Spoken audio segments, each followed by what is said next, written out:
Hi.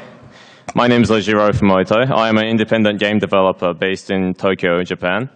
I made and released a game called Downwell in October last year, and this talk is going to be about a part of the development process I went through with it. So I hope at least some of you have played the game before, as it would help a lot in understanding what I'll be talking about.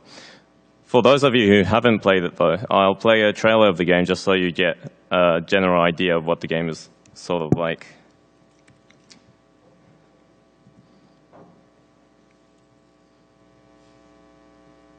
Oh, what the hell?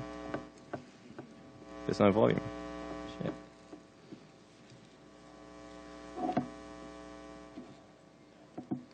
There's no sound. Well, you get the idea. So yeah, it's a game about going down a vertical shaft. As a setting, it's a well, and your main character he's wearing a thing called the gun boots, where there's a gun attached to your boots, basically, and you just shoot downwards. Yeah, without the sound, it's half as exciting, but.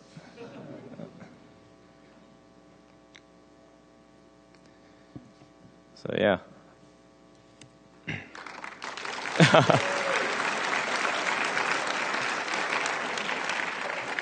So the game is randomly generated, and it has 4 different areas, and then a boss, and then an ending, much like how Spelunky structures, not counting their secret levels. And Downwell was released on iOS, Android, and PC, and it was generally well received. Right now, it has a score of 91 on Metacritic for the mobile version and 84 for the PC version. It has sold around 250,000 units to this day. So the idea for Downwell at the very beginning of the project was that it would be a game that could itch the urge for Spelunky on the go on mobile. I was and still am deeply in love with Spelunky. And simply as a gamer, I wish there'd be a game that would be as engaging and unpredictable as Spelunky was, but playable on mobile. So I basically set out to make a game that I would want to play. So I decided at the start that it would be a 2D platformer, playable on mobile. It would have vertical levels that grew downwards. It would be played in a portrait orientation on phones, and it would have some random elements like Spelunky, for replayability's sake. And those were the only ideas I had. It was very vague, but that was just how I worked at the time. I had no solid plans, or I didn't even have a design document or anything like that. And I would just go on adding stuff to the prototype that came to my mind and just seeing if they worked. So the first, or rather, a very early build of the game looked something like this. I'll just play it a little bit.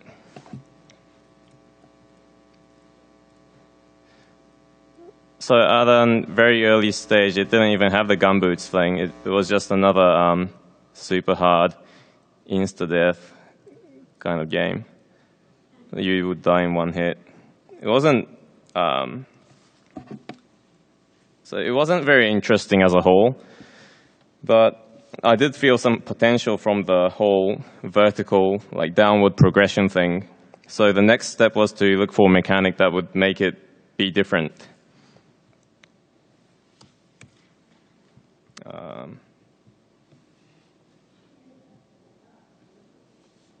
So because I was developing the game for mobile only at the time, I knew I couldn't have too many virtual buttons on the screen, or otherwise the screen would get cluttered up and it would become very hard to control. I had played a bunch of action games on mobile before, and I felt that the more buttons they had on the screen, the harder it became to control. So adding to that, my game was going to be played in a portrait orientation, so there really wasn't much space for buttons. So I decided at the start to have no more than 3 buttons, which would be left, right, and jump. I experimented around with what could work within that control scheme, and after toying around with the idea that the jump button could maybe double as something else, I came up with the gumboots gimmick, which had the player shoot bullets from feet when the jump button was pressed while the player was in the air. And this is the build right after the conception of the gumboots.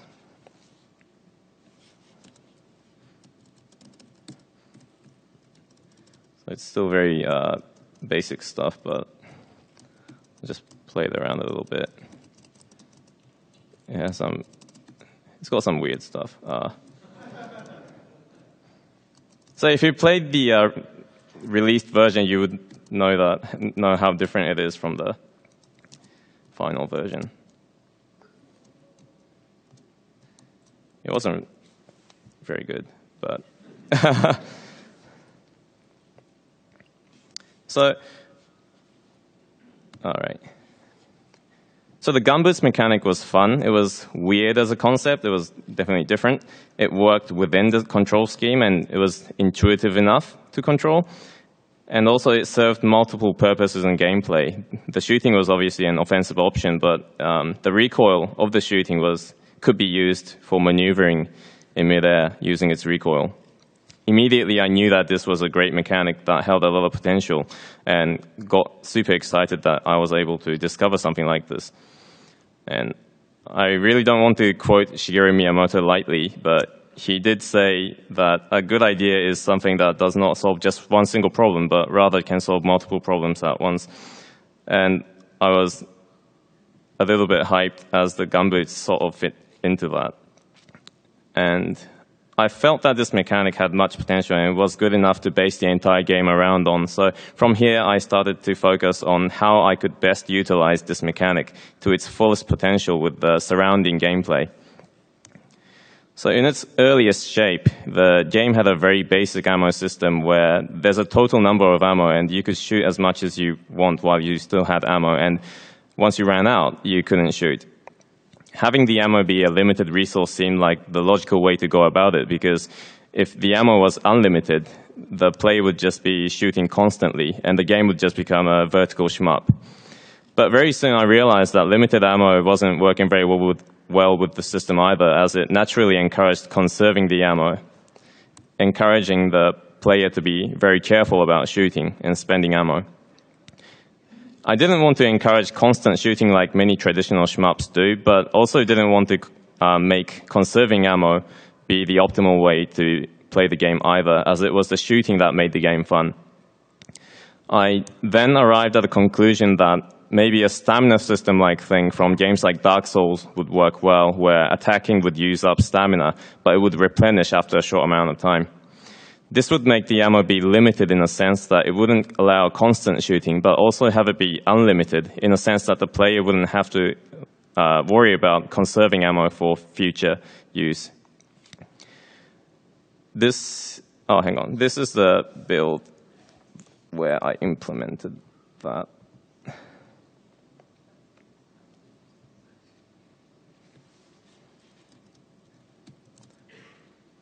So as you can see, if I don't do anything for a short amount of time, you just replenish ammo.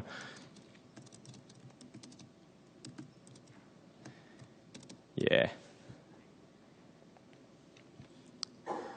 So, hang on.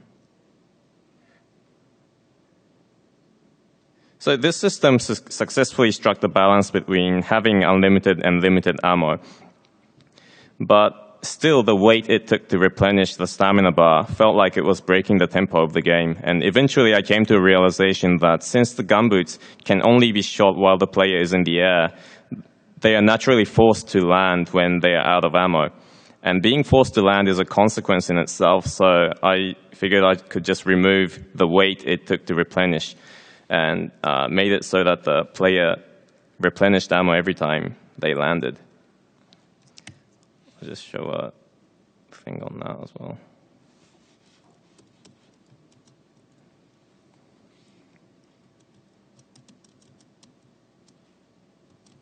So as you can see, every time I land, I'm like replenishing the battery thing at the top.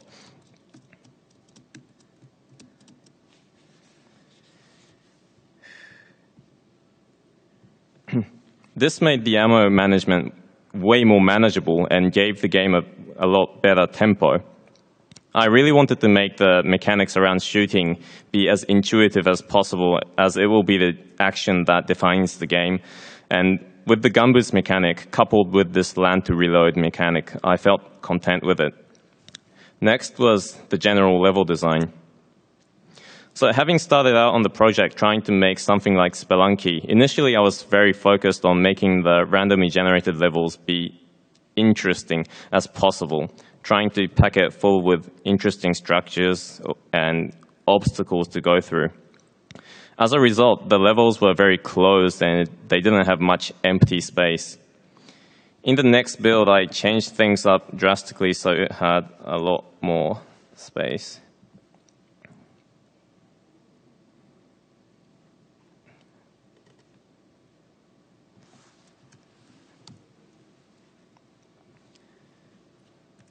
So this is a very weird build where I tried a lot of strange stuff. Shit, this game's hard.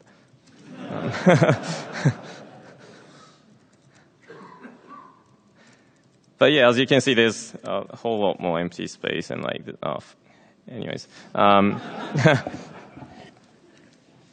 So this was a very experimental build where I tried a bunch of weird stuff, and most important of them was that I had way less platforms and no obstacles like spikes, and there were way more floating enemies that chased you around, and it just encouraged more motion from the player in general.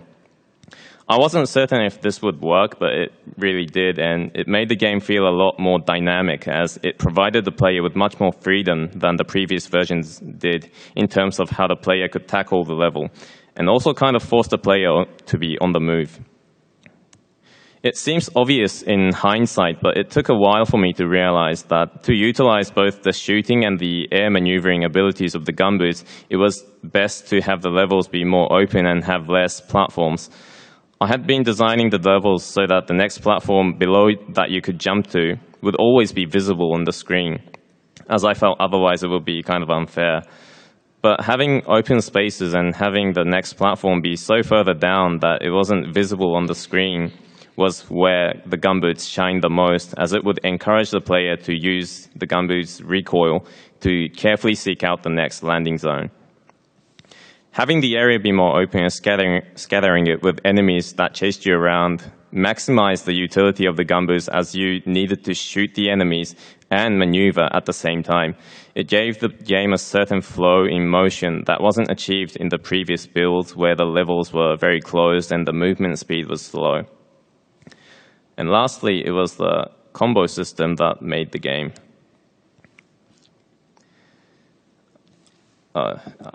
This is supposed to be a GIF animation.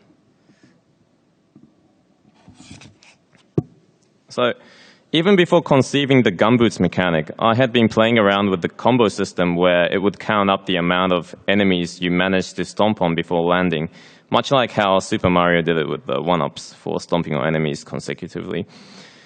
I had even considered basing the game entirely on this mechanic, but decided it was a little bit weak. And then I went on to making the gumboots. And I had long forgotten about this combo idea, but during playtesting the later builds, I found myself trying to consistently land on the enemies, basically doing the combos without the system actually implemented, simply because it was the most fun way to be playing the game for me. It just felt badass to be stomping on a bunch of enemies without landing. And then I remembered about the old combo system that I made, and I dug up that code and re-implemented it, and found it worked super well with what was already there. Here's the build where that's in there.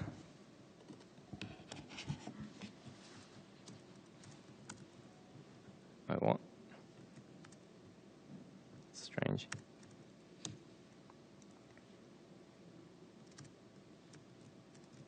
Oh, I'll try the combo. Oh shit. Oh no. Just hang on a bit. Yeah, I'm doing it.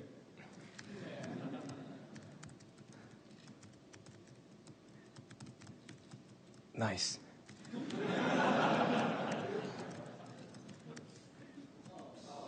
Ah.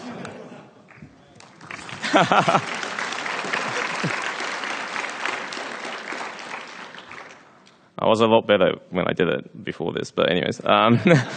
So the combo system added a new depth to the game. It basically gave the game a higher difficulty option for the more experienced players, while not making it be an option that you selected at the beginning of the game.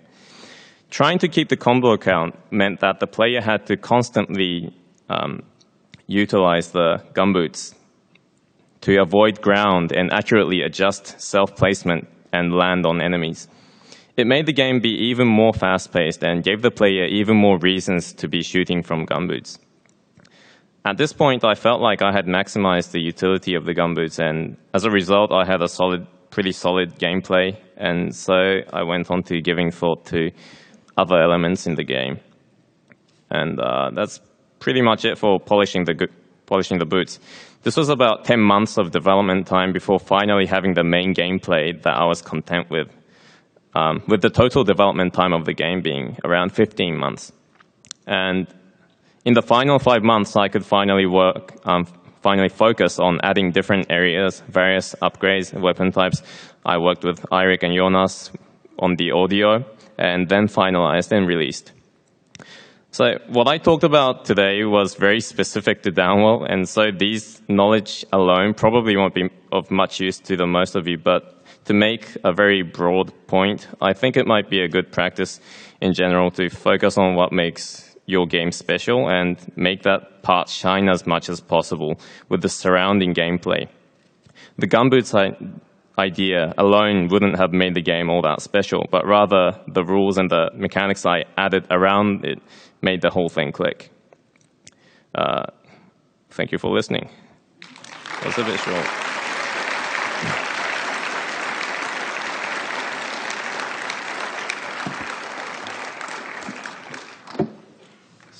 So yeah, I guess I take questions and stuff. Hi. Hello. Is this microphone on? Yeah. So I just had a quick question. You said the Shigeru Miyamoto's quote about the good idea solving multiple problems for the gun boots. Would you mind just pointing out the exact specific problems that the gun boots solved? All right. I mean, it's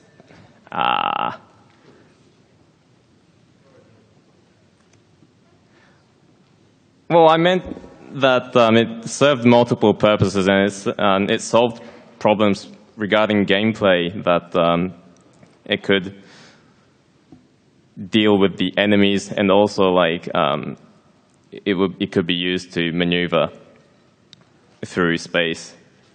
So maybe it's not like a literal problem, but in the game I meant. Yeah. Okay. No, that totally answers my question. Thank you. Thank you. Good day. I had a question about your reload animation. I noticed whenever the character, lands, there's this little kind of rectangle that kind of flickers up, and it's just really satisfying to watch that animation. I was just wondering, was there any kind of inspiration that you had for that, or was it just kind of, it happened and it looked cool, and so you stuck with it? Actually, that animation was a placeholder thing that I made in like 5 seconds.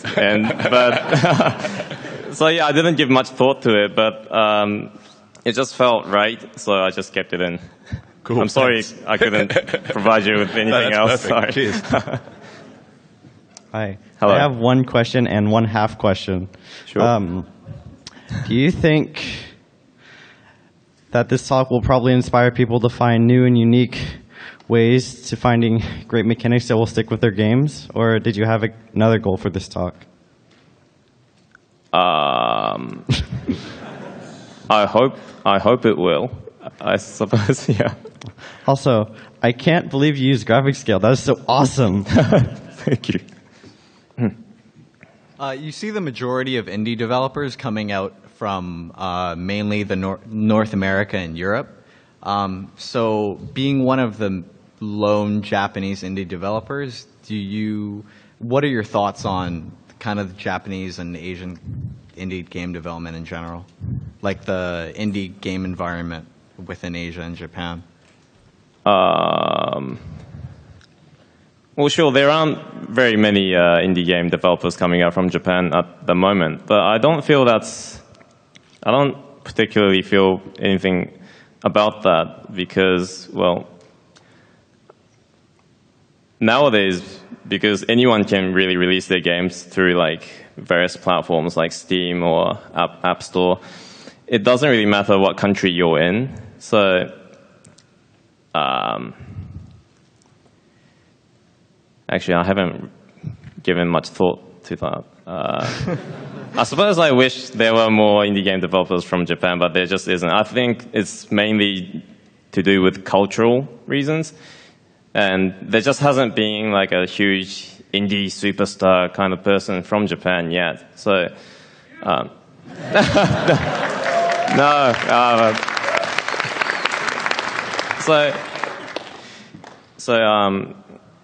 except for me, there aren't many people that maybe like younger generation of people would look up to and be like, oh, I want to be an indie developer as well. There just aren't many of that in Japan. So I suppose that's part of the reason why there aren't many. Okay. Hi. You mentioned you like Spelunky's like surprising depth. Do you have any plans or interest in going back to Downwell and adding more secrets like Spelunky has? I don't think I'll be going back to Downwell. I just want to move on to the next project at this moment. Cool. Thanks. Hello. Hi. I was wondering if you could talk more about the wall jumping mechanic in more detail. Oh, okay. The wall jumping mechanic I added, like, secretly was just a nod to Super Metroid, because I like Super Metroid so much. I really added at like a very late stage in development. I didn't give much thought to that one either. That's fine. I just remember seeing it for the first time, and I thought, wow, this must have been, like maybe it was a stroke of brilliance or something on the part of the developer, but I think it was a really, really nice part of the game. Really tied the room together. Thank you. Thank you. How did you decide to make this a paid app versus free-to-play? What's that? How did you decide to make this a paid app versus a free-to-play? Like, oh, I just like paid apps more. I don't hate free-to-play games, but I just like it myself. Yeah. Hi. Hey, so I was very impressed with the game and just how polished it was with every little detail. And when I heard that it was your first game or one of the first games that you had released as a indie developer, I was just kind of wondering if you could talk about your personal development as a game developer and maybe what your influences were or what you did to prepare for making this awesome game. Oh, well,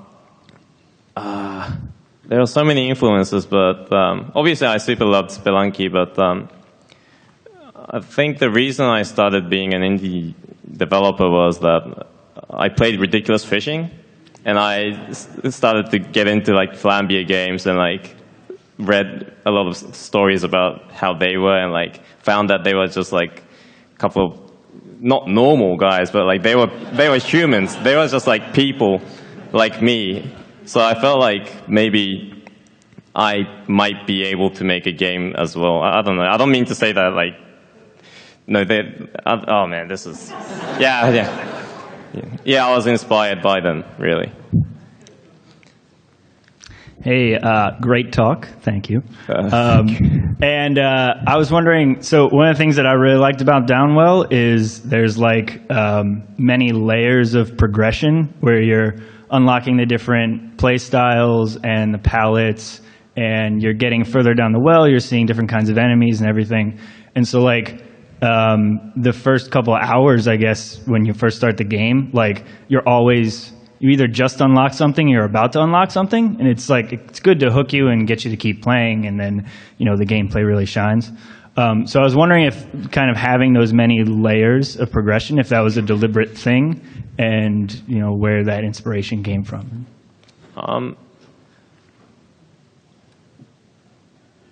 Well, the unlock system was added just so that there was more reasons to replay the game. If it was up to like, I was initially against adding something like that because it kind of seemed like I was not confident enough with the main game that the players might not replay the game without those like added replayability stuff. But But basically, I just found I just came up with the palette system idea.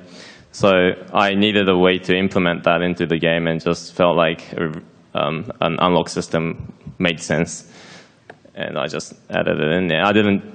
I keep saying this, but I didn't give all that much thought to that one either. It just made sense to me, really. So just keep adding stuff, and then... Yeah, keep adding stuff, and keep them if they work, and trash them if they don't.